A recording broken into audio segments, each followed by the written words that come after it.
நல்லா சுட சுட மெத்து மெத்து நல்லா கல் தோசை மாதிரி போட்டுட்டு இந்த சாம்பாரை வச்சு தொட்டெல்லாம் சாப்பிடக்கூடாது. அப்படியே எடுத்து அப்படியே ஊற்றி சாப்பிட்ணும். இப்படி சாப்பிட்டு பாருங்கள், எவ்வளோ டேஸ்ட்டாக இருக்குன்றது அப்புறம் தெரியும். Hello hi, welcome to cook class kitchen. இன்றைக்கி நம்ம கிச்சனில் ஒரு சூப்பரான இட்லி சாம்பார் தான் பார்க்க போகிறோம். இன்றைக்கி ஆன்ட்டியோட ரெசிபி நாகர்கோயிலில் எப்படி அவங்க செய்வாங்கன்ற மெத்தடை தான் கேட்டு நான் இன்றைக்கி செய்ய போகிறேன். அதுக்கு நான் சின்ன டம்ளரால் ஒரு டம்ளர் அளவு, கிட்டத்தட்ட இது 100 கிராம் இருக்கும், அந்த அளவுக்கு பருப்பு எடுத்து ஊற வச்சுருக்கேன். அடுத்து நல்லா ஒரு கைப்பிடி அளவு சின்ன வெங்காயம். இப்போ ஜாம்நகரில் எங்களுக்கு சின்ன வெங்காயம் கிடச்சிது, அதனால் இப்போ என்னோடய ரெசிப்பியில் கொஞ்சம் சின்ன வெங்காயமும் நான் ஆட் பண்ணிக்கிறேன். கிடைக்கலன்னா நம்ம பெரிய வெங்காயம் தான் சேர்க்குற மாதிரி இருக்கும். அடுத்து ஒரு தக்காளி ஒரு நல்ல 2 பெரிய தக்காளி எடுத்துக்கிட்டேன். காரத்துக்கு தகுந்த அளவு பச்சை மிளகாய் எடுத்துக்கோங்க. அதுக்கப்புறம் காய் கேரட், உருளைக்கிழங்கு, கத்திரிக்காய். இன்றைக்கி கேரட் இல்லை, அதனால நான் உருளைக்கிழங்கு கத்திரிக்காய் தான் எடுத்திருக்கேன். வாங்க எப்படி செய்கிறதுன்னு பார்க்கலாம். நம்ம ஜென்ரலாக செய்யணுன்னா நான் என்ன பண்ணுவேன்னா, பருப்பை ஊற வச்சுட்டு இது கூட நம்ம துவரம் பருப்பும் ஆட் பண்ணிக்கலாம். ஆனால் ஆன்ட்டி ஃபுல் அண்ட் ஃபுல் பாசிப்பருப்பில் தான் செய்யணும் அப்படின்னாங்க. ஸோ பாசிப்பருப்பும் தனியாக தான் சேர்த்து வைப்போம். அதில் நம்ம எல்லாத்தையும் காய், அதுக்கப்புறம் இந்த தக்காளி, வெங்காயம், பச்சை மிளகாய் எல்லாத்தையும் ஒன்றா போட்டு குக்கரில் விசில் விட்டு அப்படியே கடைஞ்சி தாளிக்கிறது தான் வேலையாக இருக்கும். ஆனால் இது இட்லி சாம்பாருக்கே இதை வதக்கி தான் சேர்க்குறாங்க. வாங்க எப்படி செய்கிறதுன்னு பார்ப்போம்.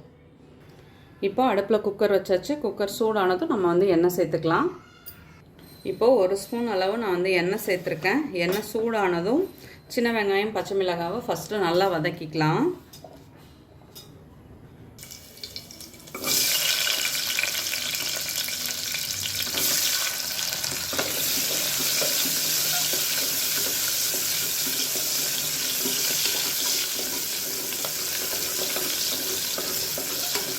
இது கூடவே இப்போ பச்சை மிளகாவும் சேர்த்துக்கலாம். உங்களுக்கு காரம் ஜாஸ்தி பிடிக்குன்னா இன்னும் 2 மிளகாய் கூட சேர்த்துக்கலாம்.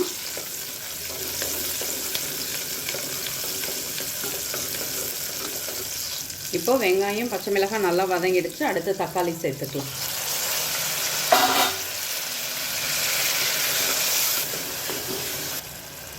தக்காளி, வெங்காயம் இப்போ நல்லா வதங்கிடுச்சு. நம்ம ஊற வச்சுருக்க பருப்பை இதில் சேர்த்துக்கலாம். நான் ஆல்ரெடி வாஷ் பண்ணி நல்ல தண்ணி போட்டு தான் ஊற வச்சுருக்கேன். ஸோ இதை அதில் சேர்த்துட்டு காயும் இதிலே சேர்த்துக்கலாம்.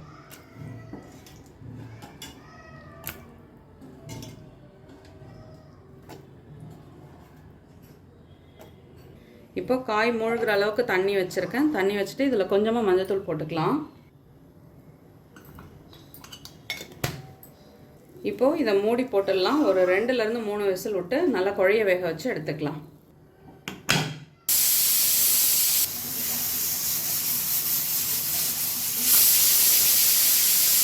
ஸ்டீம் இப்போது ரிலீஸ் ஆகிடுச்சு. ஓப்பன் பண்ணி பார்க்கலாம். பருப்பும் நல்லா குழஞ்சிடுச்சு. இங்கே பாருங்கள், காய் நல்லா வெந்துடுச்சு, பருப்பும் நல்லா குழஞ்சிடுச்சு.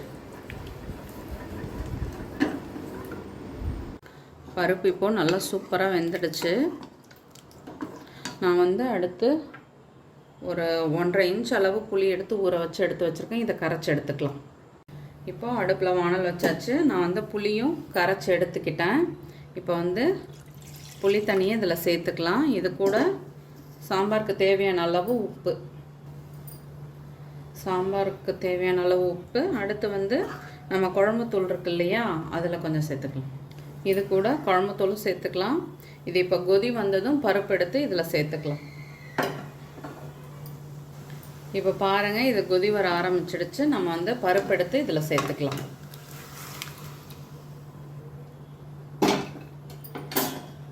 இப்போ இது கொதிக்கட்டும்.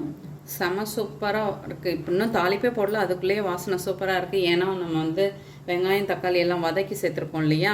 நான் கொஞ்சமாக தான் மிளகாத்தூள் சேர்த்துருக்கேன். உங்களுக்கு பச்சை மிளகாய் டேஸ்ட்டு தான் இதுக்கு ரொம்ப நல்லாயிருக்கும். காரம் அதிகமாக சாப்பிட்றீங்களா இருந்தால் இன்னும் ஒரு 2 மிளகாய் சேர்த்து 5 மிளகாவாக கூட போட்டுக்கலாம். இப்போ இது கொதிக்கட்டும். அடுத்து நம்ம தாளிப்பு போட்டுடலாம். சாம்பார் இப்போ நல்லா கொதிச்சிடுச்சு, பச்சை வாசனையும் போயிடுச்சு. நம்ம தாளிப்பு போட்டுடலாம். இப்போது தாளிப்பு கரண்டி வச்சாச்சு. நான் எண்ணெய் சேர்த்துக்கலாம். எண்ணெய் இப்போ சூடானதும் கொஞ்சமாக கடுகு போட்டு தாளிச்சுக்கலாம். ஆன்ட்டி ஸ்டைலில் சீரகமோ இல்லை வெந்தயமோ சேர்க்கலை, வெறும் கடுகு தான் போட்டிருக்காங்க. கடுகு இப்போ நல்லா பொரியுது. பொரிஞ்சதுக்கப்புறம் நம்ம வந்து கொஞ்சமாக பெருங்காயத்தூள் ஆட் பண்ணிக்கலாம்.